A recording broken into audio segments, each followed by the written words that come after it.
Contents. Introduction. Chapter 1.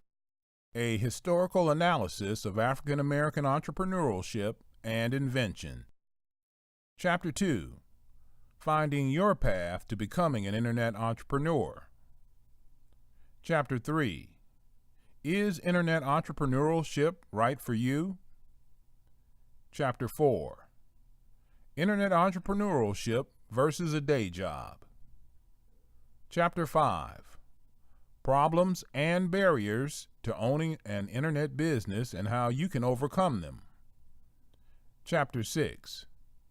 Educating yourself for success. Chapter 7. Coming up with a winning idea. Chapter 8. Tools and resources needed to help you achieve success. Chapter 9.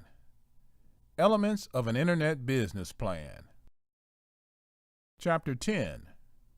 Determining your business structure. Chapter 11. Building a stellar business team. Chapter 12. How to fund your business. Chapter 13. Common pitfalls to avoid when operating an internet business. Chapter 14. After an exit, what's next? Chapter 1. A historical analysis of African American entrepreneurship and invention. To understand where we are today, we need to know and understand where we have come from, especially so we do not repeat past mistakes. Although chattel slavery ended over 140 years ago, some of the lingering effects of the Willie Lynch syndrome, divide and conquer social engineering, Jim Crow laws, semi-slavery, forced segregation, separate and unequal, and integration, dilution of community, have not helped us to progress much further. Frankly, African Americans have been inventors even since the days of slavery. Although you will never see this in most history books due to watered-down history, slaves invented things for which they were never given credit or granted patents. For example, the slave Benjamin Bradley was credited with developing a working steam engine, but Bradley was unable to patent his steam engine inventions because United States law forbade a slave from patenting his inventions. Gordon, 2007, page 69. A patent is a government-issued license that entitles the inventor the sole right to exclude others from making, using, or selling that invention. Slaveholder policies, such as meritorious manumission, also gave incentives to those who had been enslaved to invent something that the slaveholder could benefit from, thus helping to free that individual. Although slaves invented things, they were constitutionally prevented from owning patents for their work. So you can only deduct the many ideas that we will probably never know originated from a slave and were stolen in that era. Nonetheless, some African Americans were born free during the slavery years and were able to receive patents. Some noted free African American inventors who have inventions and patents were Thomas L. Jennings, 1791 to 1859, Elijah McCoy, 1844 to 1929, and Lewis Howard Lattimore, 1848 to 1929, just to name a few. Jennings patented a dry cleaning process. McCoy invented and patented a lubrication device that made it easier for railroads to operate. And Lattimore invented an electric lamp and patented a carbon filament for light bulbs. At the time, Lattimore was the only African American member of Thomas Edison's engineering laboratory. Borneo, 2007, page 1. We cannot forget about other prominent African American inventors in the early 1900s, such as Charles Drew, 1904 to 1950, and Garrett Morgan, 1877 to 1963. Drew invented the process of giving people blood transfusions utilizing various instruments that he developed. He also identified the different types of blood: A, B, AB, or O. Morgan invented the gas mask and the traffic signal, rights to which he later sold to General Electric Corporation. According to an article, he was unable to sell his gas mask to fire departments in the South. Morgan hired an actor friend to pose as an inventor while he dressed up as an Indian chief. The actor would announce that Big Chief Mason would go inside a smoke-filled tent for 10 minutes. When Morgan emerged after 25 minutes unharmed, people were amazed. Business boomed. PBS.org, 2004, page 1. Analyzing this occurrence of initial lack of interest in his gas mask and utilizing other empirical data, one would surmise that if anyone is going to be a consumer of products and services that you have to offer, it will most likely be someone in your own community, i.e., the African American community. This goes to show that if you don't have a community for your products and services, no matter how good or useful they are, you might have a hard time selling them. Another well-known business entrepreneur and inventor who rose to acclaim shortly after slavery ended was an African American by the name of Madam C.J. Walker, 1867 to 1919. In the early 1900s, she developed a hair care system and other beauty products. Her business, headquartered in Indianapolis, Indiana, amassed a fortune, and she became a generous patron of many black charities. In Borneo, 2007, page 1. On this topic of African American hair care, I will fast forward to what has happened in the last 50 years, which is quite disturbing. As early as 2011, the black hair care market, which was originally intended for African Americans by African Americans, was, and at the time of this writing remains, mostly dominated by Asians and other non-African Americans. Devin Robinson, owner of Atlanta's Beauty Supply Institute, said about 9,800 beauty supply businesses exist nationwide, but only a little more than 300 were black-owned. The Koreans strategically make it harder for us to get into the business. They have the supplies the customers want. They sell it to us at higher prices, or they deliver the products late to the black-owned stores. Sometimes they don't allow orders from us at all. Lewis, 2011, page 1. If African Americans are going to be competitive in what has become a global economy, we need to learn how to dominate an entire industry, starting from the ideation, manufacturing, or development of a product all the way to sales and distribution. Returning to this chapter's focus, historical analysis of African American inventors and entrepreneurs would not be complete without a listing of some quotes by some of the entrepreneurs, inventors that I have discussed. Charles Drew: the blood of individual human beings may differ by blood groupings, but there is absolutely no scientific basis to indicate any difference in human blood from race to race. EnchantedLearning.com, 2001, page 1. Excellence of performance will transcend artificial barriers created by man. TheHilltopOnline.com, 2010, page 1. Lewis Howard Lattimore: like the light of the sun, it beautifies all things on which it shines, and is no less welcome in the palace than in the humblest of homes. Ideafinder.com, 2006, page 1. Madam C.J. Walker: I am a woman who came from the cotton fields of the South. From there I was promoted to the wash tub. From there I was promoted to the cook kitchen. And from there I promoted myself into the business of manufacturing hair goods and preparations. I have built my own factory on my own ground. AAUW.org, 2009, page 1. From quotes like these, from historically renowned African American inventors and business people, we can get a glimpse into the social, economic, and racial struggles of those days. These pioneers overcame the obstacles in front of them and exercised a strong will to succeed, despite the oppression they encountered. I have spoken about some of our historic African American entrepreneurs, but let us not forget about those who are modern-day role models who transitioned from their occupations into business persons. There have been athletes such as Magic Johnson, who continues to build a business empire after basketball. Tyra Banks, who went from modeling to hosting a talk show. In addition, Oprah Winfrey transitioned her fame into both a magazine and a media talk show empire.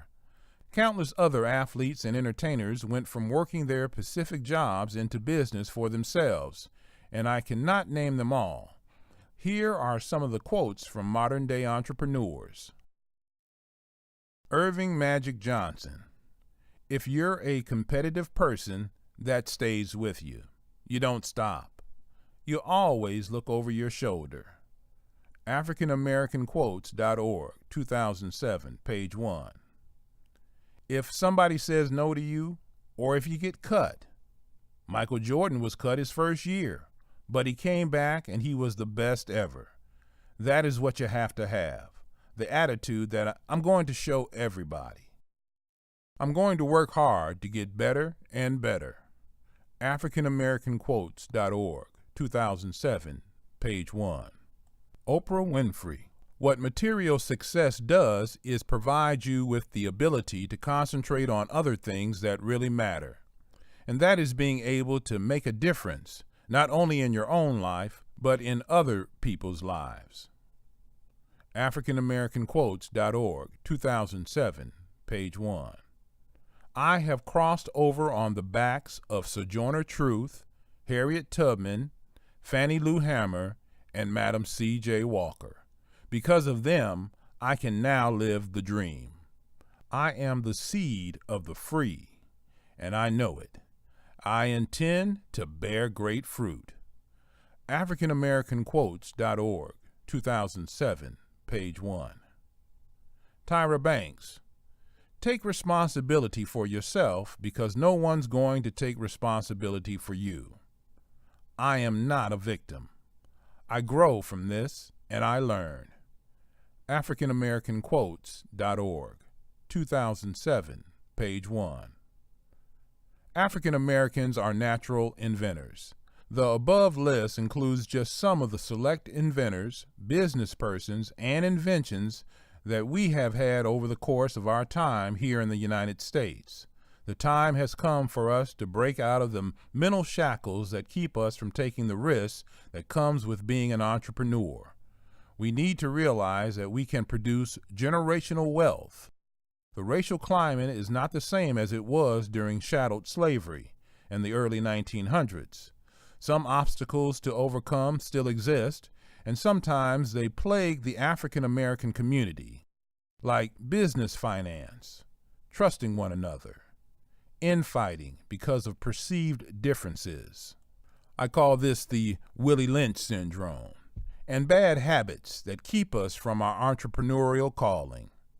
I am not saying that we should not seek or secure employment opportunities, but there should be more African American employers in our community. This would allow us to hire more of our own, which tends to naturally occur in most companies. For example, in some Caucasian-owned companies, you see this preferential hiring all the time with a bit of spotty diversity. And you see small business Asian stores and restaurants that hire all Asian employees. It would only be natural for African Americans to mostly hire other African American employees. This is about survival. As the author of Powernomics, A National Plan to Empower Black America, Dr. Claude Anderson, 2001, wrote, "A group's ability to compete is determined by its internal cohesiveness and self-interest. Black Americans must therefore build functional communities within which they can ethno-aggregate, then practice group economics and group politics. Page 63, 2001. We must not be content with our economic situation in the United States. Although African Americans make up relatively 13.7% of the U.S. population, it is a well-known fact that by the year 2015, African Americans will account for over $1.1 trillion in consumer spending. Baker, 2013. If we redirect just 5% of that amount collectively toward financing businesses, we could achieve great things by unifying in an economic movement. Having a day or night job is okay up until a certain point, but it is only meant to maintain you, not to create generational wealth. If you have children or plan to have children, why not set them up for success by starting a business that you can pass on to them in the future? You cannot pass a job on to your offspring. They can only inherit an organized legal business and the wealth accumulated from it. Current unemployment statistics reveal that the African American unemployment rate is nearly 2 to 3 times more than that for Caucasians, and even worse for our youth. Peak unemployment for African Americans, 16.7%, August 2011. Peak unemployment for Hispanics, 13.1%, November 2010. Peak unemployment for whites, 9.3%, October 2009. Unemployment rates for African Americans, Hispanics, and whites, seasonally adjusted monthly data between January 2007 and January 2012. Source: Bureau of Labor Statistics, Current Population Survey. Peak unemployment for African American youth, 49.1%, November 2009. Peak unemployment for African American men, 19%, March 2010. Peak unemployment for African American women, 13.9%, December 2011. Unemployment rates among black adult men, adult women, and youth, seasonally adjusted monthly data, January 2007 through January 2012. Source: Bureau of Labor Statistics, Current Population Survey. So what do economically struggling youth do when they are in some of our inner cities, living in the poorest neighborhoods with few employment opportunities? Often, they turn to illegal activities such as selling drugs and eventually incarceration. The best way to circumvent this extremely high, almost depression-like unemployment and economic state for African Americans is to create our own jobs through entrepreneurship. I conducted research and analysis of all of the historically black colleges and universities, HBCUs, and entrepreneurship is rarely, if ever, taught at the undergraduate level in any of them. Unfortunately, many universities, especially ones for African Americans, seem to provide an education so that students can assimilate into the prevailing workforce, not lead it as an entrepreneur. It is long overdue for African Americans to dominate the online business arena by becoming internet entrepreneurs. Currently, only a handful of successful modern-day African American e-commerce ventures exist. The market is wide open for some new, thriving, energetic African American internet entrepreneurs. The good news is that it does not take an overwhelming amount of resources to own and operate a successful online venture. When it comes to businesses that have achieved a great level of success online, only 1 or 2 prominent African American owned businesses exist, far fewer than prominent African American owned brick and mortar businesses. BlackPlanet.com, was co-founded by African-American Omar Wasso almost 20 years ago and boasts millions of unique visitors each month. It continues to thrive as a membership-based, community-driven website with advertising revenue. BlackEnterprise.com